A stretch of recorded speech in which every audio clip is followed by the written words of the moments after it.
Good afternoon. It has been a very crazy afternoon. Lisa is literally, she is running. And I'm looking down to make sure I don't trip on anything because that would be me. Right. It has been nonstop crazy since we were on this morning. But it's been fun. Has it? I think so. I forgot my doodad underneath my iPad case. Gotcha. My sample. She knows. She's speaking Sarah. You guys probably are not. Wow. Okay. So, it does appear. Hi guys. All right, we're live on both Facebook and YouTube right now. So, yay me. Okay. So, just in all fairness, I have no idea where we're at. That's okay. I'm going to slide all of this over here. And your microphone is right here. Here's the tools. All right. Look at that. There's space down there. I know. There you go. And this isn't the one I was expecting. That was the one that was easiest to get to. So you don't even know this, but I tried that down there. Yeah. It's really great. Feel the fabric. It's nice. With just a little spritz. Just a little spritz. Yeah, it was great. I think we can still get that. I think so too. So that would be really great. Are you guys speaking Sarah and Lisa today? Right? Oh my God, you guys have no idea what we're talking about. I think we're talking in code. Hi, okay, hi, let's try this again. All right. Hi. So this afternoon, we would like to talk about foundation paper piecing. So foundation paper piecing is sewing on paper. It is not to be confused with English paper piecing, which is done by hand, and we will not be doing that today. So I swore on camera we will never be doing that. Hand. We will never. That is not good. So I actually got a freaking hand sewing needle out the other day because I made yo-yos. Yeah, you kind of have to with yo-yos. One of these days I'll figure out how to do that on my machine. Yeah, Kimberbell will probably figure that out before us. Maybe. That'd be. I cannot tell you how excited I am to have my first instructor kit. So, in case you guys have not seen or she hasn't shared that with you yet, Sarah's going to teach. I'm going to teach a Kimberbell event. Yeah. So I'm letting the reins go. She is. I'm going to rein them back in after this one. She's sharing with me. Just to be clear. Oh, yeah, it's not permanent. I'm not giving it over. No. That's my joy in life. Yeah, so. She's just sharing with me. I'm having a little less joy and I'm sharing my joy. She is. Because she's that kind of girl. So much fun to teach a Kimberbell event. So she's got that coming up right at the beginning of June. Yes. So our Saturdays in May were like, boom. Yeah, well, there goes Memorial Weekend, so that was kind of a bad one. It's right after Saturday after Memorial Day. So if you guys are interested, it is called Summer Nights. You can check it out. You can register for it right on our website, which is also awesome. Mm-hmm. And we can ship it to you. We can ship it to you. So if you're not right here and can't stop and pick that up, we can certainly ship that. We don't get those until like 2 weeks before the event. So it's not like when you order it, it's going to come right to you. So don't think panic. it's missed in the mail or something like that. We don't get them until right before. Yes. So we can adjust the numbers that we're getting. And it does have a USB stick in there. It does. And it even says Summer Nights on it. It's so cute. I know. It's the little things that make us happy. So sad. So we're super excited just about something so small. Paper piecing allows you to do things you couldn't. I should put that down before I heard. I was waiting for her. She's like, I'm getting spanked today. She's like, well, I told someone that the only reason I didn't smack their hands because I didn't have a ruler. So look out. I know. I had one behind you. I was I was teaching someone who used to be a kindergarten teacher, and she was like, "You didn't yell at me. You didn't smack my hands." And I said, "Only because I didn't have a ruler available." Oh, yeah. Again, you got to take your joy where you can find it. Absolutely. So, sorry. Back to paper piecing. Yes. You can see this little picture off to the side. Yeah. That would not be possible if I hadn't paper pieced it. Oh my without God, paper piecing. And having hair left. You would have yanked it all out. How do I get it? So that is what's really cool about it. So sometimes they're super simple, like the bookshelf quilt that I showed, and I do have that with me here. It's not finished by any stretch of the imagination. And of course, the first couple of blocks are super simple. So get you drawn in, and then you go, oh, crap, now I got to figure out the hard stuff. So, some different things about paper piecing that are important to know. Mm-hmm. First of all, don't resize, don't fit to page, any of that kind of thing. You want to make sure that when you print the pattern, you are printing it so to scale of whatever the pattern has been written in. Actual size. Don't do the fit to page. Don't percentage anything. And don't even go, well, if I do them all 10% bigger, don't do it. Mm-mm. Just don't do it. No. You want to make sure that everything is printed correctly. And they do give you, on some patterns, a scale to just make sure that it's what it actually is supposed to be. Let's go back to the beginning part of paper piecing patterns. 90% of paper piecing patterns that you get will have 0 instructions. That's mine.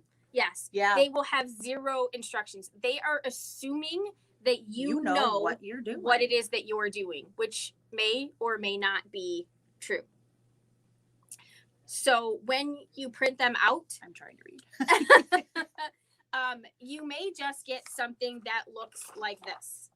Super helpful, right? Right. And you may not totally know what to do with that. And you may not have anything else. So if you are an experienced paper piecer, you're going to look at that and you're going to be like, yeah, I know what to do with that. All right, I'm good. If you have no idea what you're doing, you're going to look at that and go, holy crap, I have no idea what I'm doing. And then other times you'll get something that looks like this, which looks like it has information, but it doesn't really have any information. It's not really helpful. Right.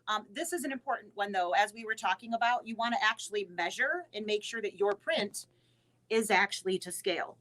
Because if not, you need to go back and check your print settings and reprint whatever it was that you were doing. Yes. So I love the any questions. Yes. Whole bunches, right? So there's YouTube videos and things like that about different types of techniques. Mm-hmm. So there's a lot of different ways to do the same thing. You kind of have to find the right way. So first you find your pattern, and then you realize there are no instructions, and you go, holy crap. And then you YouTube then you Google it, right? Google it. You Google it and you start watching things and you're like, I have no idea what they just did. Right. And what then you print your pattern and you make sure that you are within your 1 inch. So those are the things that you have to start with. And then you're going to then the process after this changes for everybody. Like how you go about doing that. Is that you? We just got a sale. Oh, hey, look at that. Like everything just buzzed. Yes, that was my iPad, my phone, and so that's on, right? It should be on. Yes. Just checking. So so you get your pattern and you start from there. So I'm gonna pop up the 2 places. So at the bottom, down there, Lisa's Harry Potter book quilt came from sewhooked.com. That was the original designer. So you can find it on Fandom with Stitches. Fandom with Stitches? Okay. I think that's Fandom with Stitches, yes. They did a stitch along. They did. They had it way back in the day. Like 2015 or something. It's been a long time. Yeah. They had week 1, this is your block. This is what we're going to do. Week 2, so on and so forth, which, have to be honest, would have been really nice had I been in that time frame rather than had missed all of that. Because it would have been nice to have people to say, hey, this was weird, or, that kind of thing. So, but all of the patterns are there and very easily accessible and downloadable. And who the original writer of the patterns was also listed. So it is there. And that was Fandom with Stitches. So on that one, there's all these different pieces. It's not just print one pattern. You pick which ones that you want to do, or print them all. Yes. How much paper's in your printer? And then go forward from there. Lots of fun. You can certainly adjust if you would like. So on the one I did silver heat transfer vinyl instead of paper piecing the magic. What is that? Crystal ball. That's what it's called. The magic ball, because that's important. Yes. So, I chose, I'm like, well, that would be really cool. So I cut a circle and I slapped it on there. But, for the most part, you're probably not going to be doing that. No, you'll be that's not going to be a thing. Following the directions. And some paper piecing is very complex. And that's kind of the beauty about paper piecing is the complexity. So it looks like it's crazy, but you can do it with ease. So I'll flip this over here so that you can see. So this is like to scale. What is this, like a 5-inch block? Maybe it's 6 inches. 5. So this is a 5-inch block. And if you are a Star Wars fan, you might recognize this. If you're not, it's just a bunch of. There's a little piece. Where am I at? Nope, I'm still not there. Right there. That is a little black, tiny little rectangle. Right. You try piecing that and with like loose pieces of fabric underneath your needle. Or this not one. Gonna happen. Right? Look at how skinny that is. Right? So tiny little pieces. This is why you can do things with paper piecing that you could never do if you actually cut pieces and sewed them in, because you can even get a seam there, let alone be able to hold the fabric in place and so on and so forth. So flip it to the other side. So you can kind of see like how little and tiny everything is. Lots of little pieces. Yes. So yeah. And she's got some notes and things written in there. Yeah. There's no I love Lisa though. No. I'm sorry. It's not a love note to me, no but love notes to you. It's your little fighter jet. Yeah. So very, very cool. And I guess this is, where we were talking. I was like, there's a little oh, nope, that's a star. It's a star right in the place. Right? It's shooting. It's a blasting something. It's blasting. Yeah. Yes, it's blasting That's something. A perfect fabric, though, for my it really is. sky, isn't it? I was like, oh, this is great. This is perfect. So as you can see by these tiny, there's literally a small rectangle. I don't even know where that's mine ringing over there. Hopefully somebody can get that. There's literally a shop full of people. Everyone is helping someone, and some people are helping more than one person. And we're here talking to you guys. Yeah. Isn't that awesome? So. Okay. So we finally did get it.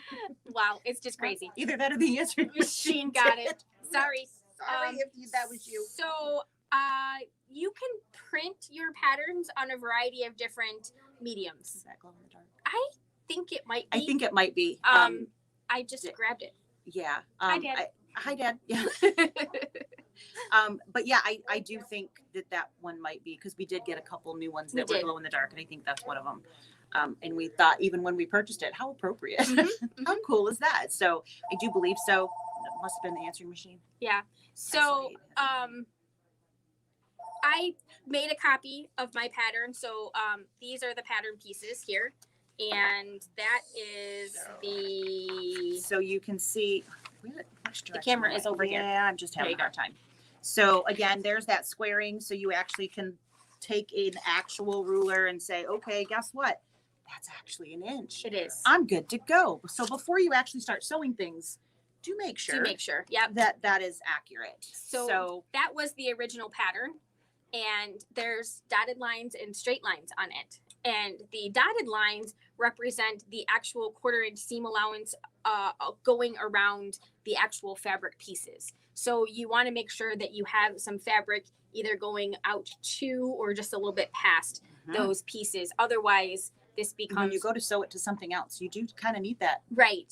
Just because you're paper piecing doesn't mean that you don't need to have a seam allowance. You still need to have a seam allowance. So I did a second one, and so I printed this on this paper here. So you can kind of see it's a slightly different. This is more like newspaper print, and coloring book paper, newspaper print. It's a little bit thinner than regular copy paper, but like cheap copy paper. Right. So the least expensive copy paper that you can get, the thinnest stuff, is going to work best for this. Except for when they put it into sewing stores and then they make it more expensive.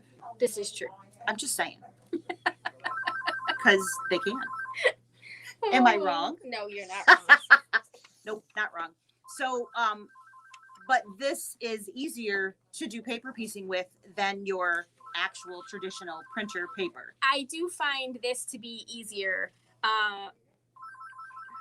Okay, I got it. Here's mine. I got it. Okay, somebody got it. Of course they got it. As soon as we decide we're going to handle it. I told you. And so are we. Oh, new sale. I think that was the other one. I know. Delay. I'm on delay. All right. Wow. What a weird day. That explains so many things, doesn't it? Okay. So paper. there are different types. So, even the feel, Mm-hmm. you feel the difference between the two. And I know you can't see me. She's fondling I'm fondling the paper, but you can feel that difference. So I don't have any of that at home. So I just have my standard printer paper, which so far has worked fine because I've had pretty big paper piecing pieces. Yes. But I turned the page on a couple and there's some holy crap patterns in there that I'm coming up to. So Yeah. I think that I'll start noticing that difference once I get into having smaller places, and so on. So, and you don't necessarily, you can, like Lisa said, you can start with just regular plain copy paper. If you find that you're having difficulty perforating it or you're getting into the smaller pieces, then you can look into getting yourself some different types of material that you can print on. There's printable stuff that tears away. There's washable stuff that becomes very fine so that you can actually leave it in your seam and you don't have to get rid of it. So you've got all kinds of different choices. This one is by Carol. it's probably here somewhere. No. The my paper. Oh, the paper. I'm sorry. It's by Carol something or another. It's gonna come to me before the when end she of. blurts that out in a few minutes, you'll know that's what it is. That's right. So Okay. And that happens to be my favorite version. No particular reason. No, and you probably won't have that kind of thing available if you're not a paper piecer. Mm-mm. So there's going to be a point where you're like, I'm going to try this. Yes. And then you got to try a variety. Doke. Thank you. So, when the first one that you try will probably be on regular printer paper because you're one day you're going to say, hey, I'm going to try this. And that's what you're going to have available to you. Absolutely. That certainly is where I'm at. Yeah. Yeah. So sorry about that. Taking them out with my bag. What do you need? Okay. All right. So glad I could help. So what I did on this particular piece here was I basically I always call this, I kind of fussy cut out, but not on the line. So you can see the dotted line. So when I cut this piece out, I cut just outside of the dotted line because that dotted line is actually the seam allowance. The seam allowance line. That's right. And then there's this word in there. What's the word? White. Everybody can see it. So when you're working with a black and white picture like this, you don't necessarily know what color fabric you're going to put where. That's right. So color coding either with markers or writing the word in there. So when you get to that block within there, you put the right fabric in.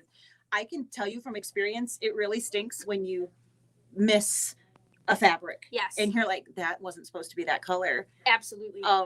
Bookshelves are supposed to have a background. Mm-hmm. Yeah. I was going to town one day and I just kept adding other colors. And then I looked at it and I went, that's not right.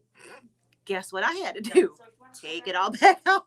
So, not that it's complicated, but you do get in a groove once you start. And once you start, you just start. It just keeps going. It keeps going. And it is easy to grab the wrong fabric or grab a fabric, which turns out to be wrong. But at the time it looks perfectly plausible to be there. So if you go ahead and write or actually take markers, if you have them in, blue, red, whatever, you don't want to, don't make it a coloring book. So it's not, that was I knew you were going to, that for some reason, that was the mouse pointer. Yeah. I always have that on my face. How do you always do that?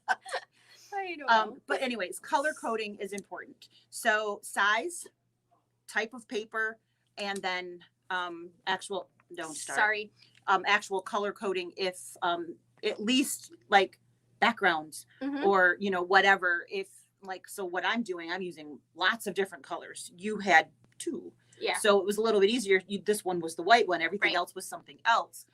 Where, for me, I just need to make sure my backgrounds are specifically correct. And because this one, the color, the darker print is actually the white and not the black. It's backwards, right? I figured that if I started and stopped enough times, I would get confused. Do you think we get interrupted here? So I did make sure that I wrote on there what is the background color. Very good. And what I like to do is I like to work with strips of fabric. So I would measure how wide this piece is here, because that would be the widest piece that I would have to. And I might start with a 3 or a 4-inch strip. If you slide those little pieces over there, I didn't cut those very well because I didn't use a rotary cutter, but I did cut these so you can see that some of them are straighter. But I just cut strips of fabric and I work with the strips of fabric. Is it glowing? Kind of glowy. Yeah. I was just hiding it under the desk. Don't mind me. Squirrel. And I find that to be the most beneficial for me. And I just cut and I use as I go. So should I expect to have very little junk scrap fabric when I'm done with this? It depends. So sometimes you have junk, sometimes you have bigger pieces. It really just kind of, it depends on what you're making, obviously. Well, and it depends on how the it's piece laying in lays out. Yeah. I find that people make assumptions that they can use little scraps of bits of fabric with this, and that that will work, but it's very hard to sometimes use an odd shaped piece. In position and make sure when you go to fold, it's actually covering the areas that you need it to cover. It's actually covering. Yes, right. That's exactly right. So there will be some waste. Don't expect that you're going to be able to use every little bit. But I can tell you from experience, it is much easier with handed, rather than having this big, I'm just going to cut off the end of the bolt. It's almost impossible. You really need to have sized pieces in front of you to work with. Yes. So as she mentioned, you want to make sure that you have fabric strips that will cover the entire length of whatever piece that it is you're doing, but give it some width and work with that. You can have a much better handle on what you're doing than if you're trying to force an entire yard piece of fabric into position underneath what you're doing. Right. So because I've tried it that way, it doesn't work. Right. I'm just going to tell you how I do it, and then we can kind of, you guys don't really need to see me sewing the seam. So then Lisa's, I'm going to give her like the magic, and she's going to be able to trim magic, right? So here is this piece right here, and it's numbered. So 1, 2, 3, 4, 5, and 6. And so you need to follow the numerical order that this is in. And you're going to be still sewing with pretty sides together. So I'm going to be sewing with this on top, and my fabric is basically going to be underneath it. So I will be kind of sewing upside down, but my fabrics are still going to be right sides together. So how I would do this piece here, I always take my piece here and I place a fold on the line that's going to be the piece 1 and piece 2, where the seam is. So this is going to be my first seam between piece 1 and piece 2. And so I'm going to fold this like this. All right. Fly some airplanes. I'm going to fly some airplanes. And then I'm going to take my white fabric and I'm going to place it underneath this. And I am using the line here. And I'm paying attention. Here is my white fabric. If I do it in this direction, I'm not going to have enough fabric. I'm going to lose my seam allowance. So I need to make sure that I'm turning this in a position that's going to work. So I'm going to start with this one.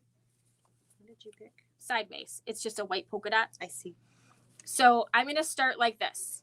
So I have this large chunk underneath and this line lined up here. And now I need to make the second fabric. My second fabric is this piece over here. It's very tiny. It's going to be really hard for you to see. Maybe there, that little gray line. So that's my piece number 2. So I'm going to take this fabric here and I'm going pretty side to pretty side.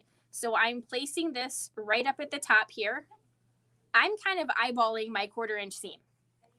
And I know because my fabric goes underneath all of this, that it's going to be in, my fabric piece is going to be covered and everything is going to be just dandy when I flip it open. So then I'm going to take this piece here and I'm going to flip it open and I'm going to go over to my sewing machine and I'm going to sew on this line right here. So she's going to go do that magically underneath and get that nice and aligned. So she's actually folding back so she can make sure she's in position, not the transfer from one position to the other, is keeping everything in place. And she is going to stitch literally on that. So let's talk about stitching. So I have decreased my stitch length. I'm at like a 1.8. So it's very important that you lower that stitch length.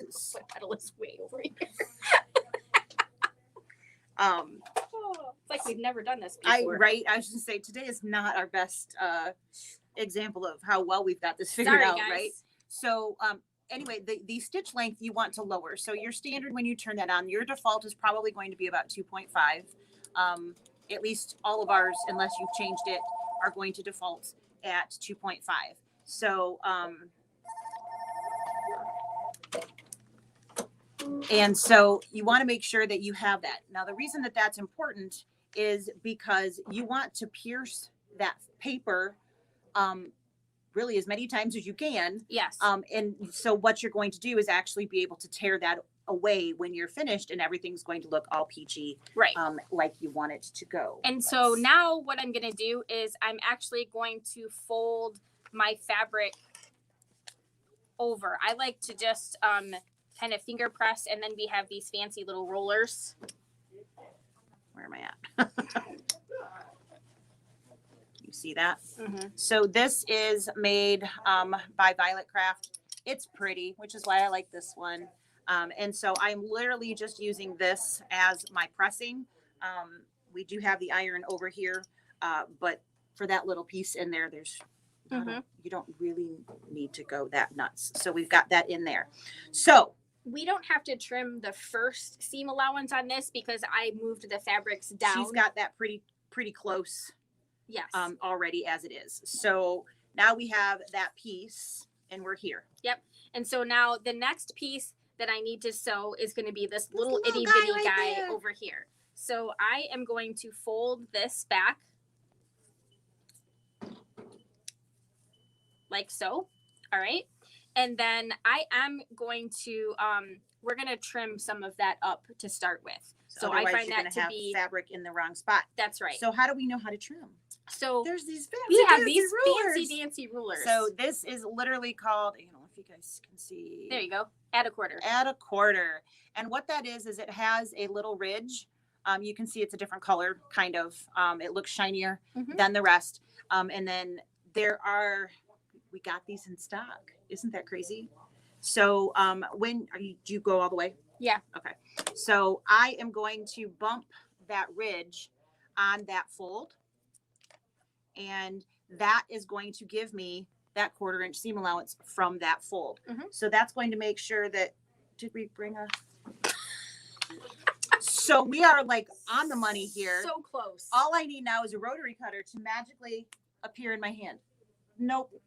Not. So I'm going to go for a little walk because we're definitely going to need that. Yes. And I will be back momentarily, and Sarah's going to entertain you with how those rulers work. Yeah. All right. So, man, I'm so sorry, guys. If you're just joining us, it's been one very wild ride so far. So, my paper piecing is down here. I have sewn my first seam. I sewed my first fabric to my second fabric, and we are getting ready to prep for our third one. So I like to pre-cut the seam allowance here using this ruler. It's got this little lip right there. It's the lip. There's a bookshelf right above the phone that have all of the inspiration guides that we have here. Do we have the video for the 2 years? The 2 years are in the drawer. It says Love of Knowledge on the outside of the drawer. And then we are actually going to trim this piece off. Hello again. Lisa's back. All right. Party can start now. Hopefully that's a sharp blade. That would be totally where we're at right now. All right. Yep. I gotta scooch up. Here we go. There we go. You guys see that? Yep, I think so. All right. So I've got that ridge just bumped along there. I want to make sure that, wow, that's shifting. There we go. And yeah, you're on a little bit of an incline. Yeah, it's got a little it's dip. sitting on the camera, holding it in place. Oh, that's perfect. Okay. Okay. So now we have this piece right here. and I've got this piece folded over. So when I add my next piece, which is going to be black. So in this instance, I'm going to grab, I can grab You got this a little tiny piece. guy there. So I'm going to grab this piece here, and I'm going to place this right along this edge. So I've created a seam allowance. Now, the reason that I like to keep this piece folded here is because I can feel that I have fabric extending past this piece. So I know when I actually flip it around the opposite direction that there's going to be actual fabric where I need it to be. So I'm going to go magically sew this on the sewing machine. Dun, dun, dun, dun, Dun, dun, dun, dun, dun. dun, Don't sew Don't over my sew microphone, the microphone cord. So yeah, we do have the add a coolers. They add a cooler. Add a cooler. Add a cooler. I could use a cooler. I'm a little warm. I turned the air on Good job. because I was dying. And I've evidently hidden. Oh, I did hit them. Look at that English today. It's fantastic, isn't it? So we did get these in. This is the Add a Quarter Plus, which is what I was available to get in stock. So that's why they're there. But you can see the basic of that is the same. The plus is that you have a little extra space on that ruler. And look at that magic happened. Right? They can't see that. The magic has happened. Right. And so we now have a seam right on, I'm trying to get it's got like a blur. Too close. Too close. There we There we go. go. So you can see that thread right in there. And again, we want to make sure that that is a nice and tight stitch so that when we go to get rid of this later, it tears off super easy. Mhm. So number 4. Wow. Let's put the glasses on. Those are tiny. I know number 4 is Number way down 4 here. is way down here. So this is where we're at. And I'm going to guess that you would like fold that. Yes. How about that? And the other ruler that we have, the one in this package here, it's a little bit different than the one that you have there. It's angled. It is. So Yep. and it's angled so that you can actually use that to fold your paper in case you have difficulty. As a fold line. Mhm. Yeah, sometimes it's hard to I have find. a small one that has that at home. And so if you place this kind of right on that edge and pop it up, it gives you a nice clean line and it so does that it folds where you want instead of maybe where you maybe fold it. where it ended up. Right. So at this point, we're going to have that underneath. Am I still in? You're still in. And I'm going to bump that right on that fold line. Yep. And then find where I hid my rotary cutter. And I'm going to slice all of that excess off. Yep. So this is where I said you are definitely going to have weird, funky pieces that are probably not going to be able to be used somewhere else. Now this piece is big enough. Hopefully we can do that. So now we have that area. We need some more black fabric. Yep. So where are we at? We're right up at the top there. So we're gonna go. So we're going here. to match up and use that line as our guide. I keep pulling it towards me. Sorry, guys. All right, so except I shifted something, didn't I? There we go. All right. So now she's going to magically sew. I know, right? It doesn't look like anything right now. You can, if it's getting kind of hard to handle, we can trim off some of the excess fabric pieces that are hanging out here. So.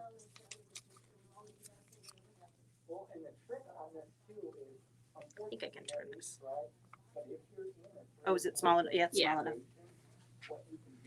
Okay, so she's doing that guy.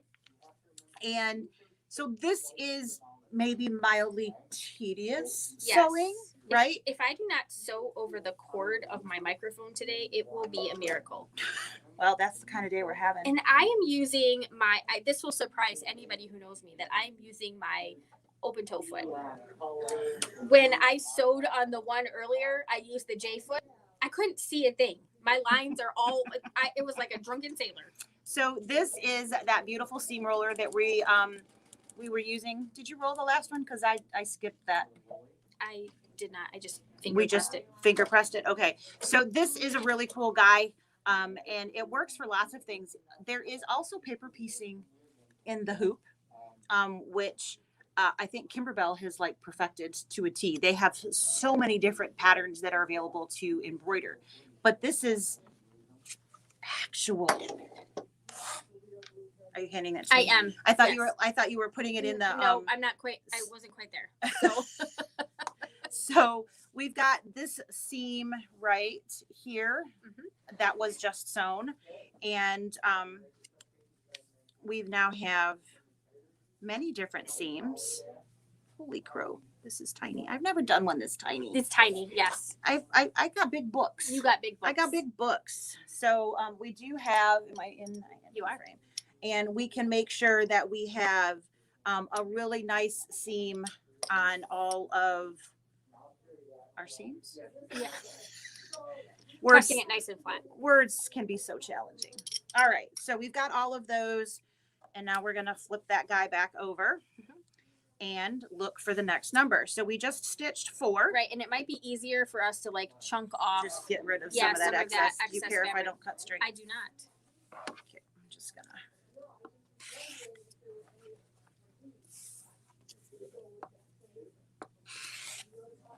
A little easier to manhandle. All right. There we go. Should we get rid of that too? Don't need any more white. No. All right. Oh, That's for the. where do I have this?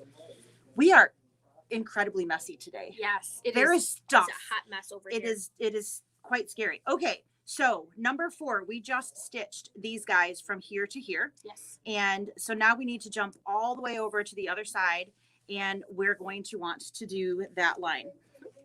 So as we said, I don't know if can I hold that? Can you guys see? Probably not. Oh, I How- think you can see it that way.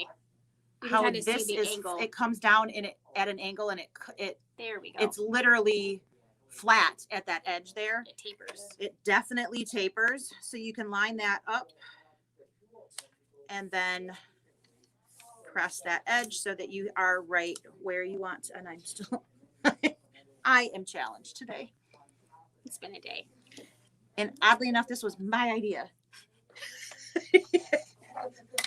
Not really sure why at this point. So we've got that fold, and we need yet another black piece of fabric. And we need a trim. We need a trim. You Yeah. want me to trim that? I do. That is an important step. Don't skip that part. Don't skip that set. You'll regret it. Otherwise, there's just way too much stuff going on in here. So I've got my fold, and again, I've lined up my. Are you okay? Yeah, Am I bobbling the table? a little bit, but it's because of where I set it. So totally understandable. Okay. So we have a 1/4 inch now past that fold, and we need to fill that section. How big do we need? And you want an angle or you want a straight piece? Doesn't matter. Probably straight piece easier. So this one we are going to put there so that as we, if you get confused, do this. You're like, I'm good. This is the part that confuses me, is once I get all of these bodily pieces all over the place, I'm like, okay, now where am I? Right. So if you literally look at this and you're like, I don't know where to put the fabric, in what direction, when you flip all of that over on that seam, we are literally adding in more black. So it does actually make sense. Got some extra pieces in there. So again, we are going to add in right on that piece, and she's going to go over there and sew. She's going to realign everything because I just passed it to her and it bobbled everything up. So this was supposed to make this look super easy. I'm not sure we're accomplishing that today. However, passing these pieces around back and forth is not probably If you have- conducive to Right. Well, and there's things like Wonder Clips, and you can Oh, put yeah. a little dab of glue on the seam if you need something to help hold it in place. There are lots of little things that you can do to make it easier, but typically you're going to be working right next to where you're at. So let's talk about what you're sewing there for just a second. Yeah. You don't want to sew past the line. So you're literally sewing on whatever that line is, which is important when you go to actually press that out. Yeah. Because when you go to add that next piece, if your seam goes out, it's not going to fold possibly like you wanted it to fold in that Absolutely. seam. So I just wanted to make that point. She is tying in the stitches, so she's got a little forward and backward movement at the beginning and end of each piece, because we want to make sure that these little tiny pieces are staying put. So super important. And you can see now we have that little piece in there. I almost grabbed the knife. That's not going to help that roll at all.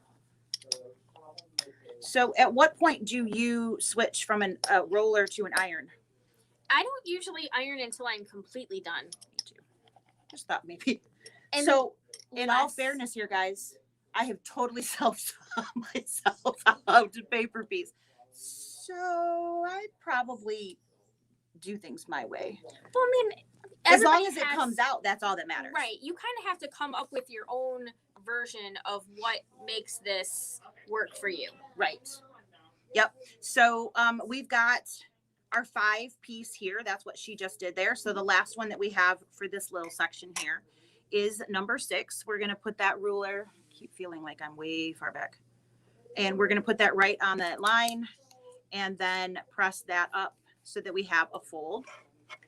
And then I'm trying not to actually cut with that so I don't nick it, because one of you might want it. So now I have my fold here. I'm going to get rid of all of that excess, which will give me that 1/4 inch seam allowance for that piece. I remembered. All right. This is slippery little sucker. It's like, yeah. All right.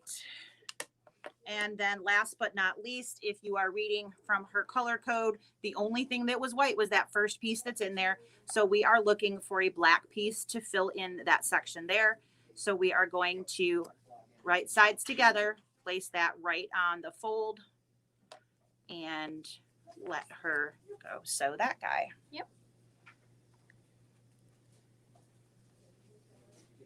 Yeah, so I downloaded all of those patterns a couple years ago, and I did one block that was, well, we'll just say completely wrong.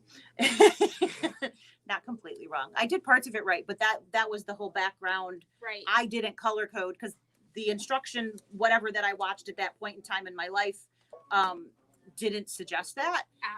And so when I got to a background part, I put in like for a book color. And so I had no background and no reference. It didn't break apart the books. So it didn't show that it just looked like a bunch of random pieces of fabric. So very important, really, to do that, because it's super easy to mess up. You're sewing upside down, so you can't see exactly what you're doing. And until you actually have this at this point, you don't have a reference. No. I mean, you're flying blind. And so it's very, very easy to get the wrong fabric when you're doing that. Well, and it doesn't really look like anything. Like, not yet. Until you get all of your pieces together, it just looks like it's just an odd, weird shape. And so what are we making? Now we would cut right on that seam dotted allowance line so all the way around. Make sure that you have that's a side. I think that's the TIE Fighter. That's what this one is? Yes. Which is not that one. No. That's what threw me off. I was like, wait, what? So we're doing this one. Gotcha. So we're doing this guy right here, and that's one of basically the wings. So not gonna lie, I would probably use one of my grippy rulers, because I don't want it to move while I'm doing this, right? But I'm afraid this is gonna slide. Yep. There's a little dip right there where it's not really helping me out a lot. So we're going to, there's no trash can here. So you can see that I have literally cut right on, hopefully you can see that. I don't know why I closed the blade. You're being super careful. One and done, evidently. And making my way around. Again, I'm lining that ruler right up on the dotted line. Cutting through paper and multiple layers of fabric. So I am taking my time. I'm making sure that I'm not dumping and cutting and oopsing all of our hard work here, because that would be bad, right? All right, last little guy here. Looks like a curved line. Just go straight. All right. So there's one of the wings. Because doesn't that look like something? So if we are actually looking, it does actually look like it's supposed to. So we are going to do 4 of these. Is that right? For this pattern? That one. So you have. Yeah. So here's your assembly. Yep. So let's show that. Yeah. So this specific piece, we are making multiple blocks and then sewing them all together using that 1/4-inch seam allowance that we have built in there based on that paper on the other side. So we would literally sew that little guy right into there. Right. So when you go to assemble this one gives me instructions, and it says which ones to sew to which ones. B to C, and then A to B and C, and D and E, yada yada yada. Yada so yada yada. So and I don't know if you guys can make these out. They say I1, I2. So that is where you're getting the patterns of which ones. So this would actually be one of the last pieces. It's this one, yeah. That you're putting in there. Oh yeah, I'm over here. Right. So there you go. I flipped it upside down. I'm challenged today. I've freely admitted that I'm challenged today. So this is paper piecing. It is paper piecing. All pieces are not going to have I brought that over, right? So this is, can you guys tell she likes Star Wars? So this is a much bigger version. All right. So you still have, even on a big version, you've got some tiny little pieces in here that are giving the delineation of what that shape is. That's the part that you can't do just regular sewing. So no matter how talented you are. Well, and the other thing that I like is that you get the curves. Right. So it's much easier to piece in the curves. Yep. So these are all pieces here. They're like little wedges that it's to giving make it. That working a way around as you are putting that together. So it's certainly a really cool thing. But just for, you guys are all nervous and think that all of them are super complicated. They're not. Let's not show them that page. So this is also paper piecing. It's just a much more simplistic version of it. So, these are going to be different colors of the book, so on and so forth. This one happened, one of my favorite parts is all of the book names that it gives you that we can embroider or heat press onto the ends of the books once we get everything put together. So sometimes they're super simple. This isn't a dotted line. It is a solid line, but it's a lighter line, which is going to be that seam allowance that we had as the dotted line on the piece that she had there. So I just wanted to show you, there are certainly complicated ones, right? So lots of tiny little pieces in there. Again, giving you the ability to appear that you're sewing round, even when you're not. That's how that comes out. So I just wanted to throw that out there, that there's a lot of different levels of complexity to this. The pattern that I tackled has some super simple pieces and then some, maybe we'll come back to that next week. But that is part of the game. And the way that works, it is just such a cool technique, because it does give you the ability to make so many things that you couldn't do in any other way. Right. So paper piecing really allows you to do complex designs without doing complex stitching. Sewing, yep. Because it really is, the paper is it's your guide. It is the guide. It's your roadmap. It gets you to where you want to go. And you don't be afraid of something that looks so complicated, because literally it's not. You're just flipping and sewing. Yep. You are just flipping and sewing and flipping and sewing and flipping and sewing. And as long as you keep flipping and sewing, you will continue to do well with this. Absolutely. And so when you're doing that, the first piece is the opposite direction of all the other pieces. And once you have that first piece there in place, right sides together, and you just keep going and following the pattern lines. And if they're tiny, they're tiny. So what?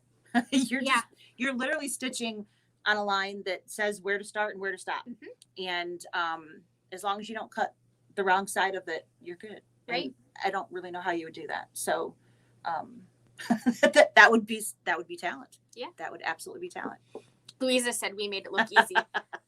If you thought that we made that look easy, Thank you. Thank you. Yeah, I feel like we made it look more complicated than it should be. It really isn't complicated. Mm-mm. It's just hard. It's hard to visually show it on something like this. This was a class, so I did paper piecing as a sewing class and a sewing club class. I'm so sorry. And it was a heart that had like what, 6 pieces? Yeah. Or something like that. And they were big. They weren't small.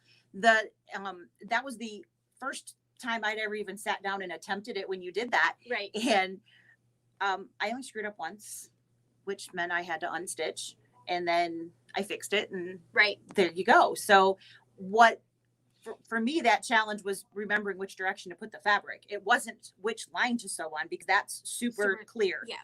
So that was the easy part. It was just, okay, which direction does this go? And yes, where am I going to end up? Which way is it flipping? And that's another reason why I like to fold the fabric over, or fold the piece of paper over, because when you don't fold the paper over, when you're just placing it underneath it, it's really hard.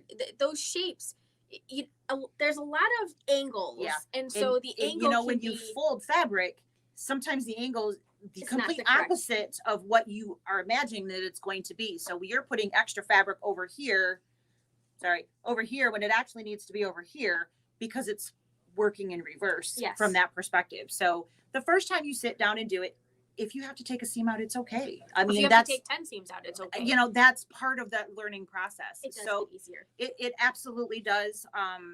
When I put it away after, I was like, wow, I need to learn more before I come back to this project.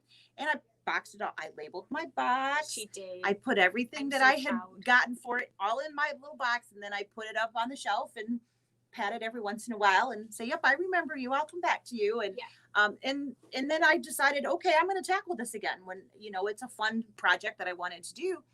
I watched another video just to, I Googled, okay, basics of paper piecing. Let's see. Okay. Yep. I remember that now. Yep. And sat down and started doing it. The best part is that it's really straightforward once you sit down and start. And once you start, it's extremely addicting. It's just like, I can keep going, and you start to see the shape of whatever it is that you're making come to life underneath there. And it's a lot of fun. I find this to be like, it doesn't seem like it would be mindless sewing, but it is mindless stitching. It really is. You stitch on the line wherever it tells you to stitch. It's not a great concentration. Once you get the groove of which direction everything is going, you just keep going. Oh my God. Are you ready to go home? Currently, oh my gosh. Goodness. Yeah, I just think that, you don't have to worry about your bias edges. You don't have to worry about anything. I did starch the fabric because with that stuff, right? I did. Excuse me. We got some new stuff in, and I was just curious about it. We actually got this in about a year ago. We did. Maybe more. Actually more than a year ago. It is Fabric Booster. Easy fabric stiffener. Keep talking like right together today. That's like the 4th time. It's kind of creepy. So yeah, it's spray and use. It is. And you can just, I just hit it with the iron. You shake it first, and then a little spritz, but you didn't have to use much. Which is good because it's not super cheap. If I remember right, it was like $17 or $18 for this bottle, which is 7 ounces. So, you don't want to overuse and waste the money, but it sounds like you don't have to. No, but I would imagine that would work great for our cutting machines too. A lot like we talked about it briefly. I am unable to get. I've looked. The fabric stabilizer spray. Sullivan's has pulled it for some reason. I don't know. I haven't called Sullivan's directly yet, but I've been kind of watching on the other suppliers that we do use, and it's nowhere. But this is this is easy fabric stiffener. I would say that's a good description. Do you want to say something to that comment? I'm not going to. If only it was that easy. Right? So, what she's talking about is for the scan and cut. If you participated in club this past week, that's actually what we were doing, is cutting fabric, and how simple it is to do that. Of course, that doesn't work for this project whatsoever. No. But you can't scan and cut these pieces. No, as we were saying, there's no way you could sew them together well if they were cut. That would be a hot mess. It would. I feel like I'm a hot mess today, but that would be a hot mess. That would be way worse than we are. Right? Yeah. I have not finished my Mountain Dew yet, just so we're all very clear on that. But yes, so I hope you guys enjoy this. I hope that it actually helps seeing the pieces go together. And yes, that was only a part of that piece. And because we were talking and explaining as we were doing it, it took an hour to make that little piece, but it would not normally take you that long. But I sewed that. This little guy was done 25 minutes. Yeah, and that's the whole piece, and then sewed the sections together. And then super cute. Taking the paper off. Oh yeah.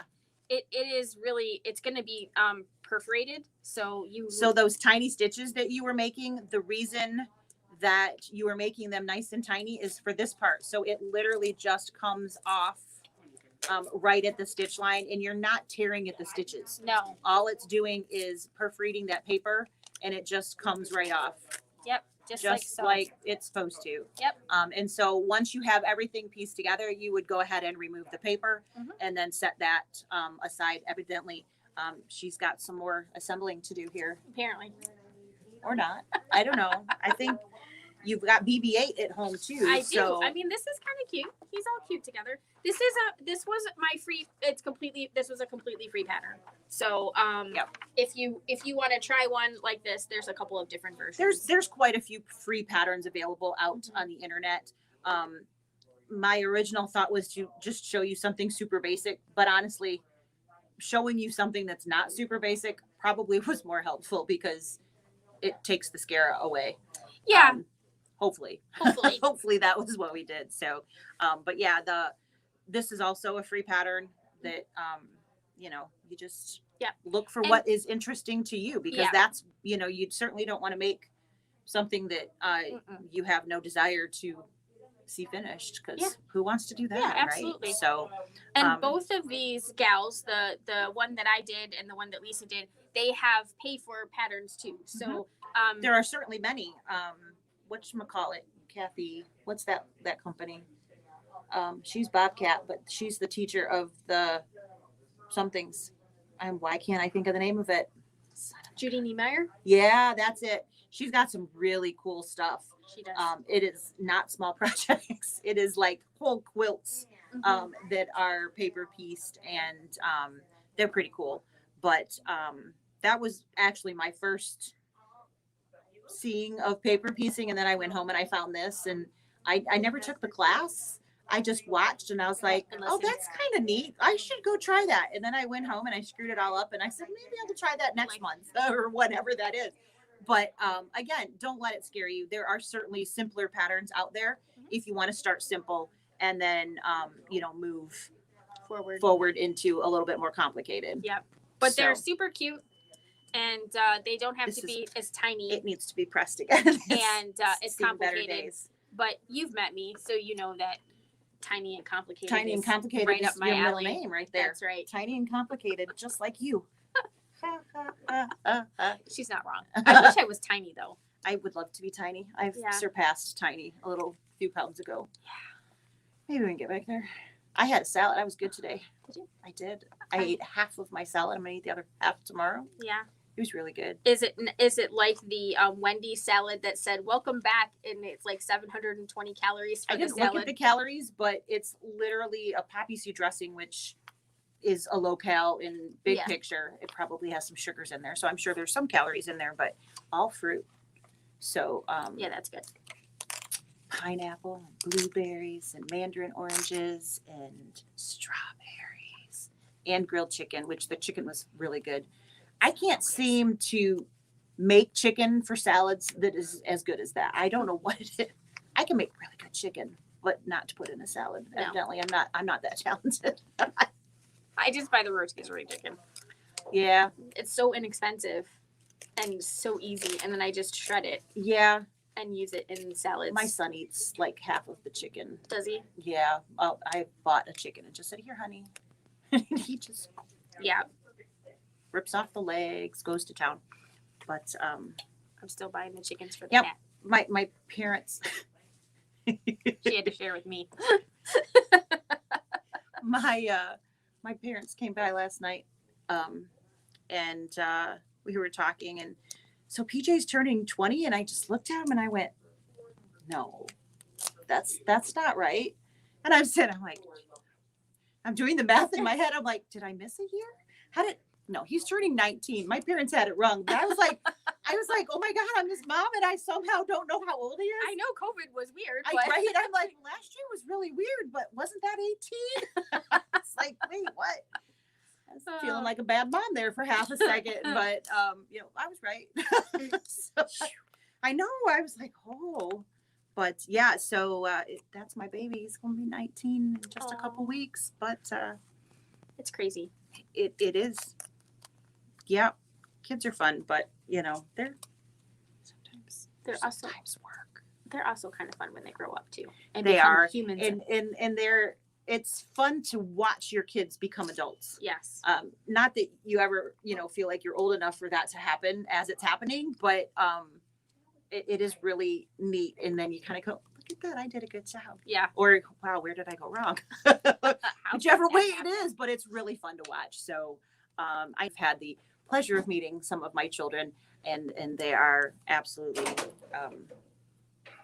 good kids.